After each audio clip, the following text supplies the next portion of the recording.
The tower was supposed to have 12 floors and one basement. That was what every official blueprint said.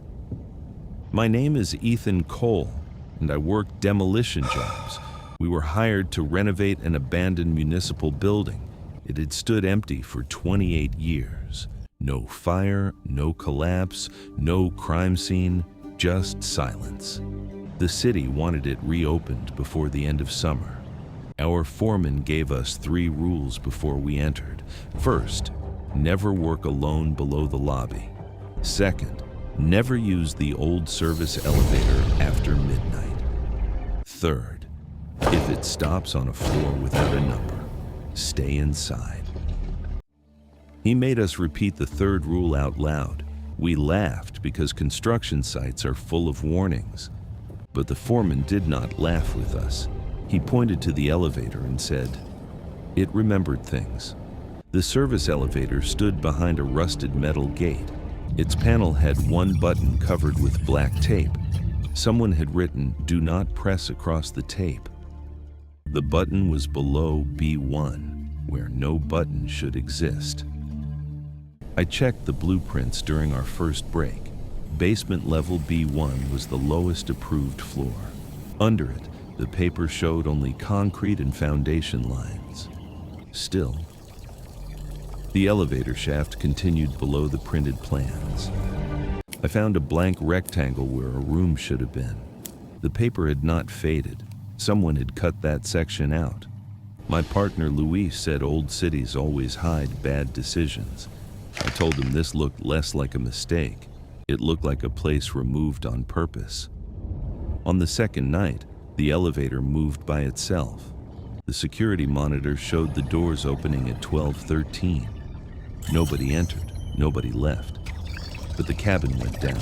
It passed B1 and stopped on a blank line. Then, the display showed one word in red: removed. The next morning, I showed the footage to the foreman. He deleted it without watching the final 10 seconds. Then he asked where I had copied the file. His reaction scared me more than the video itself. That evening, I searched the city archive database. The building appeared in hundreds of records before 1998. After that year, entire sections disappeared from the files. Every missing record referenced something called lower entry. No description remained, only the name. I printed everything I could before the records vanished again. The next night, Luis found fresh dust inside the elevator. It formed a perfect trail leading to the taped button. No footprints entered the cabin from outside. The dust seemed to appear from inside the elevator. At 12:13, the lights flickered across the basement. The service elevator opened with nobody near it. This time, a voice came from the speaker above the doors. It quietly repeated the foreman's third rule. If it stops on a floor without a number, stay inside. The voice sounded old, distorted, and strangely familiar. Luis wanted to leave, but I wanted answers. We removed the tape from the hidden button together. Under it was no number, only the word entry. The cabin immediately began moving downward. We passed B1. Then darkness replaced the floor display. For nearly a minute, the elevator kept descending. Then a single red word appeared again: removed. The doors slowly opened onto a brightly lit corridor. The hallway stretched far beyond the building's dimensions. Clean white walls lined both sides without a single window. At the far end stood rows of filing cabinets. Luis stepped forward, while I remembered the rule. The elevator had stopped on a floor without a number. The rule was simple: stay inside the elevator. Luis ignored it and walked into the corridor. The moment he crossed the doorway, the lights dimmed. I called his name, but he never looked back. He moved as if he heard someone else speaking. Against my better judgment, I followed him outside. The elevator doors closed immediately behind me. Every cabinet in the archive carried a future date. Some labels showed years that had not happened yet. They stretched forever. Luis opened a drawer and froze in place. Inside were newspaper headlines from next year. Every event described there had not happened yet. Another drawer contained accident reports from future decades. Everything was organized long before it occurred. Then I found a cabinet marked with today's date. Inside sat a single folder labeled File 02. The title matched the building we were renovating. The underground floor was removed from the blueprints. The report described every event that had already happened. Every conversation, every discovery, every decision, it was there. Then the report continued beyond the present moment. The next pages described events that had not happened yet. A photograph showed me standing exactly where I was now. In the image, I was holding a folder labeled File 03. I had never seen that folder before. Luis suddenly grabbed my shoulder and pointed at a photo.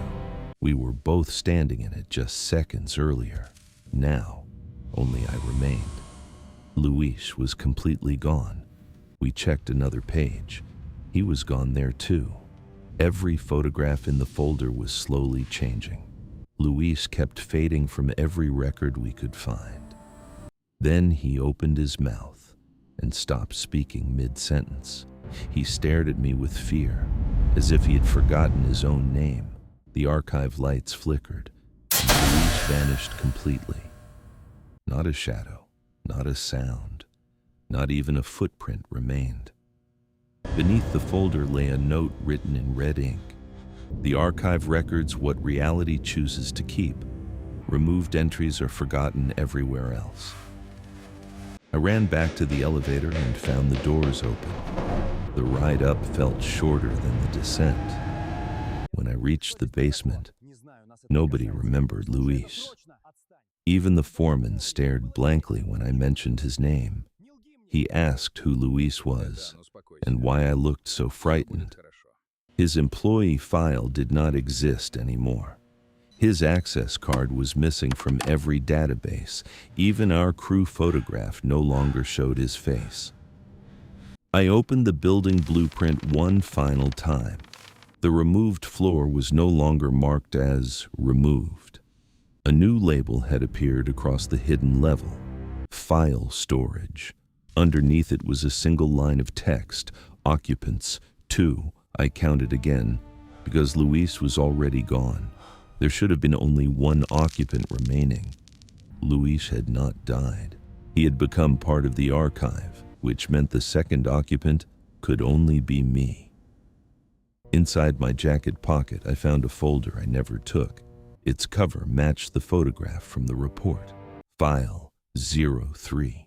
My job was to watch one door all night. Assigned employee, Ethan Cole. The report had been written 3 weeks before I was hired. My next file was already waiting for me.